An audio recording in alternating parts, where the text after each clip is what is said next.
उत्तर प्रदेश में जराइम की दुनिया का बेताज बादशाह अतीक अहमद, जिसके खिलाफ कोई भी जज केस नहीं लड़ना चाहता था। एक नहीं 10 जजों ने अतीक का केस लड़ने से साफ इनकार कर दिया था। लेकिन कहते हैं ना, पाप का घड़ा एक ना एक दिन जरूर फूटता है। इलाहाबाद और पूर्वांचल में ठेका, खनन पट्टे और जमीन माफिया के कैरेक्टर का कॉकटेल बन गया था अतीक अहमद।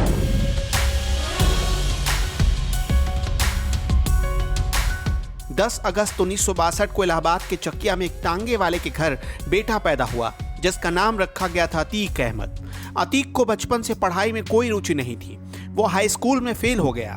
उसके पिता इलाहाबाद स्टेशन पर तांगा चलाते थे, लेकिन रातों रात अमीर बनने का चस्का अतीक के पिता और अतीक को किसी भी हद तक ले जाने वाला था।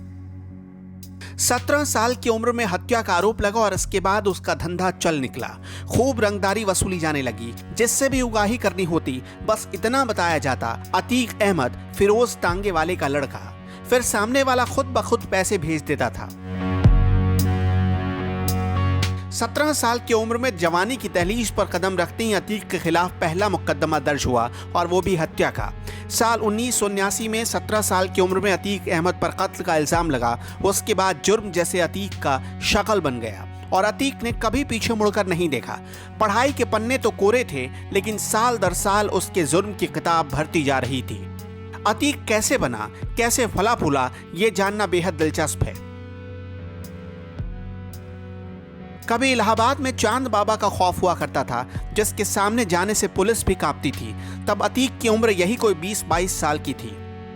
पुलिस चांद बाबा के खौफ को खत्म करना चाहती थी, इसलिए अतीक को सियासी और पुलिसिया दोनों शह मिले। 1986 आते आते अतीक गैंग खूंखार हो चुका था, चांद बाबा के गैंग से भी ज्यादा खूंखार। फिर एक दिन अतीक को पुलिस उठा कर ले गई। तब उत्तर प्रदेश में वीर बहादुर सिंह की सरकार थी और दिल्ली में प्रधानमंत्री थे राजीव गांधी। दिल्ली से अचानक फोन आया और पुलिस अतीक को घर तक छोड़ गई। अतीक ने चांद बाबा के गैंग को एक एक करके खत्म कर दिया। 1987 आते आते अतीक को पता चल चुका था, जुर्म की दुनिया की बादशाहत बरकरार रखनी है तो राजनीति की छांव में जाना ही पड़ेगा। अतीक अहमद को समझ आ चुका था कि सत्ता की ताकत से वो क्या क्या कर सकता है। इसलिए 1989 में उसने इलाहाबाद पश्चिमी विधानसभा सीट से निर्दलीय चुनाव लड़ा और विधायक बन बैठा। चांद बाबा के खात्मे के बाद अतीक का खौफ इस कदर हावी हो चुका था कि उसके खिलाफ चुनाव लड़ने को कोई तैयार ही नहीं होता था। अतीक 1991 और 1993 में फिर से इलाहाबाद पश्चिमी सीट से चुनाव जीत गया। फिर आया 1992, जब पुलिस ने अतीक का कच्चा चिट्ठा खोला तो आंखें फटी की फटी रह गई। यानी 30 साल की उम्र तक अतीक के खिलाफ 44 मामले दर्ज हो चुके थे। उत्तर प्रदेश के लखनऊ, कौशाम्बी, चित्रकूट, इलाहाबाद में कई मामले दर्ज थे। अतीक के खिलाफ सबसे ज्यादा मामला इलाहाबाद में दर्ज हुआ। उसके जुर्म का किस्सा उत्तर प्रदेश से बाहर निकलकर बिहार तक चला गया।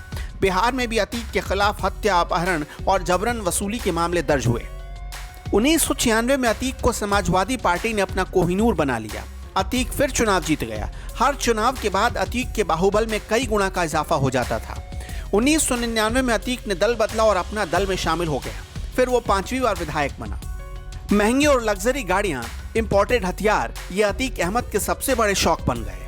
2004 में अतीक फूलपुर लोकसभा सीट से चुनाव लड़ा और संसद पहुंच गया। फिर अपनी विधानसभा सीट इलाहाबाद पश्चिम से उसने अपने भाई को चुनाव मैदान में उतारा, लेकिन उसका भाई चुनाव हार गया। 4000 वोटों से जीतकर विधायक बने सपा के राजू पाल। राजू कभी अतीक का दाहिना हाथ हुआ करता था। अतीक अपने भाई की हार से बौखला गया। उसने 25 जनवरी 2005 को राजू पाल को 19 गोलियों से भून डाला। इसके बाद से ही अतीक के बुरे दिन शुरू हो गए। 2007 के विधानसभा चुनाव में अतीक का भाई इलाहाबाद पश्चिम सीट से फिर हार गया। समाजवादी पार्टी ने अतीक को बाहर कर दिया और अतीक के खिलाफ तत्कालीन मायावती की सरकार ने ऑपरेशन अतीक शुरू किया। अतीक गैंग के 227 लोगों की लिस्ट तैयार हुई। चुन चुनकर सबको पकड़ा जाने लगा। 1986 से 2007 तक अतीक पर 1 दर्जन से ज्यादा केवल गैंगस्टर एक्ट के तहत मामले दर्ज किए गए। 2 महीने के भीतर अतीक पर इलाहाबाद में 9, कौशाम्बी और चित्रकूट में एक मुकदमा दर्ज हुआ। अतीक पर 20,000 का इनाम घोषित किया गया। उसकी करोड़ों की संपत्ति सीज कर दी गई, बिल्डिंग गिरा दी गई, अलीना सिटी को इलीगल घोषित कर दिया गया। सब प्रॉपर्टी या तो गिर गई या जब्त कर ली गई। सांसद रहते हुए अतीक के खिलाफ पूरे देश में लुकआउट नोटिस जारी हुआ। अतीक दिल्ली से गिरफ्तार हुआ और जेल में डाल दिया गया। 2012 में अतीक ने अपना दल से चुनाव लड़ने की तैयारी शुरू की। उसने इलाहाबाद हाई कोर्ट में बेल की अर्जी डाली, लेकिन कोर्ट के 10 जजों ने उसका मामला सुनने से खुद को अलग कर लिया। 11वें जज तैयार हुए और अतीक को बेल मिल गई। अतीक इलाहाबाद की पश्चिम सीट से पूजा पाल के खिलाफ फिर मैदान में उतरा, लेकिन हार गया। 2016 में अतीक अहमद को कानपुर कैंट से उम्मीदवार बनाया गया तो खुशी के मारे 500 लग्जरी गाड़ियों का काफिला लेकर अतीक कानपुर पहुंच गया। वो खुद 8 करोड़ की हमर गाड़ी में सवार था। 14 दिसंबर 2016 को अतीक और उसके गुर्गों पर इलाहाबाद की थियाट्स कॉलेज में तोड़फोड़ और मारपीट का मामला दर्ज हुआ। कहते हैं ना कि पाप की कहानी का अंत एक ना एक दिन जरूर आता है। 2017 में योगी सरकार आई और उसने ताबड़तोड़ अतीक के खिलाफ सभी फाइलें खुलवाई। अतीक के खिलाफ कई मामलों की जांच सीबीआई को दे दी गई और अतीक के लंका की बर्बादी योगी ने अपने हाथों से लिख डाली। 2017 में इलाहाबाद हाईकोर्ट ने अतीक की जमानत रद्द कर दी और उसके दुर्दिन शुरू हो गए। तब से लेकर अब तक अतीक जेल में बंद है और उसकी संपत्तियां खाक में मिल रही हैं।